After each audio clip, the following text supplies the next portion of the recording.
Carol Simmons smiled shyly at herself in the mirror as she held up a simple blue dress to her body. She loved the fit and how the neckline dipped, but she felt that it washed out her pale face too much and made her look too much of a hick along with her blonde hair. "Mom?" Carol called out, wanting to ask her advice on the dress. She had a date that night that she was nervous for. She had never met the guy in real life, and they had only talked online. She had learned so much about him in the last few weeks, like how he had a border collie named Chet and how much he wanted to travel to Australia so that he might get to see his mom for the first time in 5 years. Carol waited patiently for her mom to come, but resorted to picking up her dress and going to herself. The old wood floors creaked under her feet as she headed for her mother's office. The hall was lined with pictures of her family, pictures of Carol's mom, dad, and of herself. She considered their family to be happier than most. Sure, they got into their fights, but they always figured out a way to work it out in the end. She knocked on the door to the office, and when she heard her mom say the okay to enter, she opened the door. The room was dimly lit with dark panels of wood lining the walls and floor. The walls were covered in the hunted heads of animals such as deer and hogs. Carol's mom sat at her desk with only a lamp to allow her to see the bullets she was loading into her gun. "Hey, sweetheart," she murmured, fully invested in what she was doing. "Do you really think that thing is necessary?" Carol asked as she looked at the gun. "Of course, honey.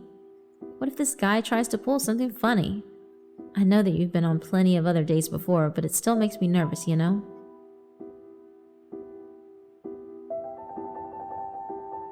Carol sighed as she pulled up a chair and sat by her mom. Carol had been told that she looked like a mirror image of her mother. They both had the hay-colored hair and bright blue eyes that was so common in the South. Her mom was developing crow's feet at the corners of her eyes, and the skin on her hands became thinner, but instead of making her look old and worn out, Carol thought it made her mom look tough and wise. "You know I'll be okay. I've done this tons of other times, and they've all went great." Her mom looked at her with sad eyes, like she wasn't quite ready to give up her little girl. "All right, I trust you. Now, what do you have there? Is that your dress? It looks really lovely. Isn't that the one your cousin bought you?" "Yeah, I think it washes me out though. Do you think I look all right in it?" "I think you look beautiful." Darren Wells admired himself in the mirror as he straightened his tie. He wore a dark blue business shirt and some black pants to match. He thought about Carol and just how beautiful she was in her profile picture as she was in real life. They had never met face to face before, but after studying some pictures of her online, he determined the area and the neighborhood she lived in.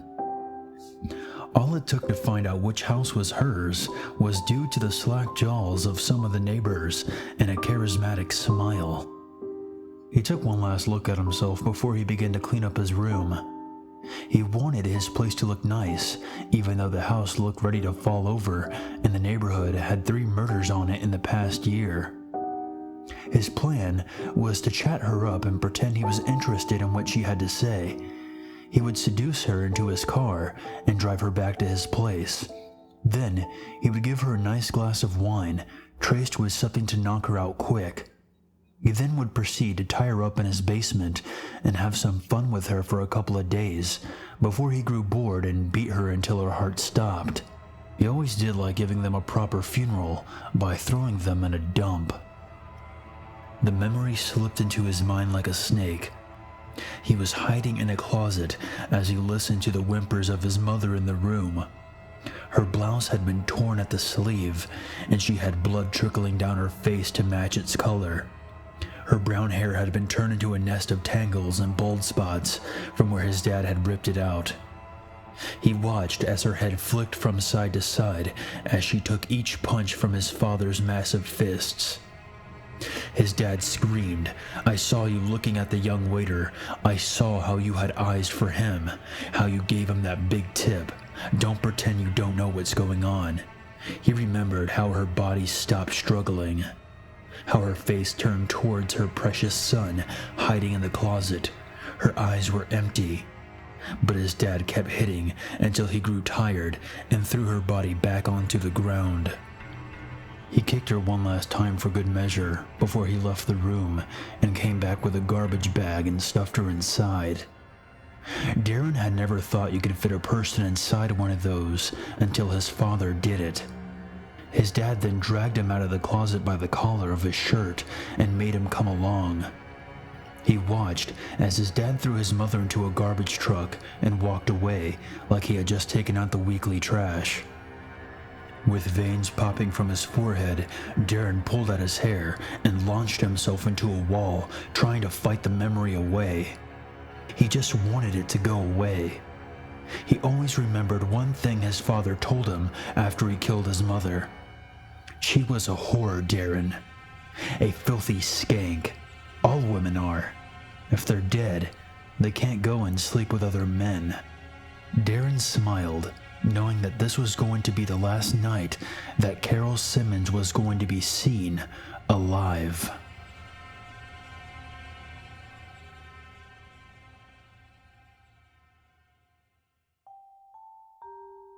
Carol heard the doorbell ring and hurriedly slipped on her heels. She took one last look at herself in the mirror and, pleased with what she saw, marched to the door. She stood in front of the door, took a deep breath, and opened it to a handsome, smiling young man. She gave him a nervous smile back, but she kept reminding herself that she had done this 1,000,000 times before, and this was no different than the others. "I'm off, Mom. See you at 11, Carol said, waiting for a response. "Bye, hon. Be safe," she replied. "Should we go then?" Carol suggested to Darren. "Of course," he said as she closed the door behind her and they headed off down the street. Carol's mom had told her not to get into his car since this was their first date and they had only met online, so she was glad when Darren agreed to a simple walk around the neighborhood so that they could get to know one another. "You look absolutely stunning," Darren complimented. "Thanks. You too. You look handsome in blue," she said back. "This old thing? This was worn on my dad's wedding day. He wanted me to wear it for tonight. He thought it would give me good luck," he laughed to himself. Carol laughed as well. Darren knew women always like to think that men have tight bonds with their family because it made them seem gentle, kind, and understanding. It was a tactic he had used with the others. She thought about her mother and how she always liked to follow her and her dates in the car, but she had seen none go by. She hoped that maybe her mom had finally learned to trust her judgment and leave her alone for once. "How's Chet doing? I know that it's been a couple of months since you got him. He must be really big now," Carol said. It took a moment for Darren to understand what she was talking about until he realized that he had mentioned how he had gotten a dog and named him Chet. He had actually bought a dog out of curiosity, a rough and tumble little border collie pup, but the damn thing kept pissing all over his carpet. When he went to kick it to teach it a lesson, it flew into a wall and never took another breath. "Yeah, he's doing all right. Little guy's already up to my knee, never stops eating and grows like a weed." "That's good," Carol said as she reached for another subject to talk about. "Oh, how about Australia? Do you think you'll be heading there soon to see your mom?" Again, it took Darren a second to figure out what the hell she was talking about. It irritated him how much she was remembering from their conversations online. "Yeah, I think I'll be going there pretty soon. You know what? You should come with me. You've helped me so much over the past few months to gain the courage to go and find her. I think it would help me a lot to have someone as strong as you by my side," he said, trying to make her think that he trusted her. But he could see her smile falter. "Oh, I'm not sure. We just met and all, but maybe I'll think about it. How about that?" she suggested, beginning to feel nervous that he would ask something like that so soon. Darren knew that he had made her feel uncomfortable, and that she might ask to go home soon. He had to act quickly. Carol was nervous to see that no one was outside, but it had grown later and most people were probably asleep. She tried to reassure herself that everything would go to plan, but she found herself trying to see if her mom's truck was somewhere nearby. Darren was delighted that no one was out and that the neighborhood was small enough so that there was no cameras keeping an eye on the streets. He knew he had to get her soon or he would miss his chance. He began to untie a long piece of rope that he had wrapped up his arm when Carol noticed what he was doing. "Why are you reaching up your sleeve like that?" Carol asked as she stopped walking. "Oh, just a little itch I have." And before she could even respond, he punched her in the face hard enough to knock her out. He watched as she took a few steps back, but remained conscious. She faced him, but instead of a face of fear, there was just pure anger.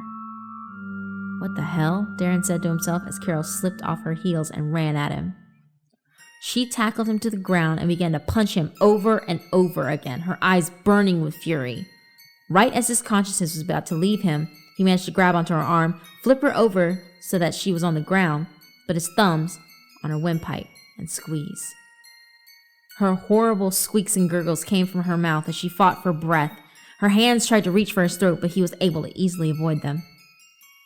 Carol's world was beginning to leave her as the darkness crawled into her vision and her body felt weak and fuzzy with lack of oxygen. She tried to kick and punch, but they only came out of her body as spasms and twitches. She didn't want to end this way. "Looks like the hunter's been turned into the hunted," Darren said with a cruel laugh, but Carol could barely hear him. Darren's eyes were wide with excitement as he saw Carol's consciousness nearly slip from her, until he suddenly blacked out instead. The weight was lifted from Carol's throat as she took in ragged breaths. She felt like she wanted to vomit and her legs shook from fright and shock. She looked up to see her mother looming over her with her gun. "Did ya?" Carol began. "No, I only knocked him out with the butt of the gun. We need him good and ready." Carol nodded, just trying to focus on the ground. "Thank you for coming," she said weakly. "Hell, kid, I knew you weren't ready to handle one like him on your own. You almost had him, but your anger got in the way," she laughed.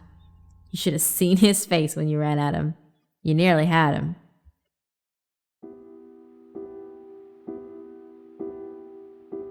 Darren woke up to a hunter's moon shining in his face. He was in a small shed that was empty except for the pictures that lined the walls. He still wore his dress shirt and black pants that he had worn the night of the date. He didn't know what day it was, but as he got up, he noticed how the pictures on the wall had Carol and her mother posed with animals they had killed.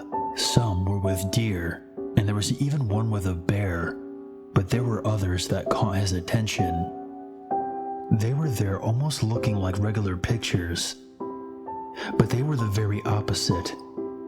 Besides the pictures with the animals, they posed happily with the lifeless bodies of people. Carol and her mother gave broad smiles as the corpse of a person lay between them, mouth and eyes wide open as if they had died screaming. It wasn't just one picture. He saw the pictures line the walls of the shed like wallpaper. His heart quickened and sweat began to bead on his forehead. As he looked closer at some of the pictures, he saw that the people were labeled. Some were labeled child molester, or rapist, or murderer. There were many other titles, but one that was framed, and in the center was one labeled dad and domestic abuser. He frantically looked for a way out, some kind of escape. He found the door quickly, but before he could pull it open, he saw a walkie-talkie tied onto the handle. He took it off and looked at it curiously. "Hello, darling," came a sweet voice from the speaker.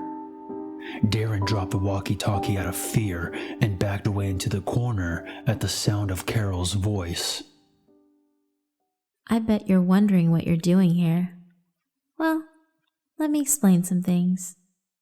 We knew that there was something wrong with you when you showed interest in me online, even though I was underage and you were 10 years older. We knew that there was something very special about you, though when we noticed you sneaking around our house trying to spy on me, so we decided to do some spying on you as well. And guess what we found? We saw you throw the dead body of a beautiful young woman into the dump and leave her there. That isn't a very gentleman thing to do. So we had to take it upon ourselves to give her a proper funeral and let her family know that she was finally at peace. We thought ourselves so blessed to have found ourselves the notorious trash can butcher. We have seen you all over the news, leaving women in dumps for others to find. I'm sure you have some tragic backstory that explains why you feel obligated to end the lives of young women, but frankly, I don't care. We have left you in an extensive forest in the middle of nowhere with enough provisions to last you for a few days. We will hunt you until you are dead, and then we will take a lovely picture of you so that you can join the others on the wall. It looks like the hunters been turned into the hunted.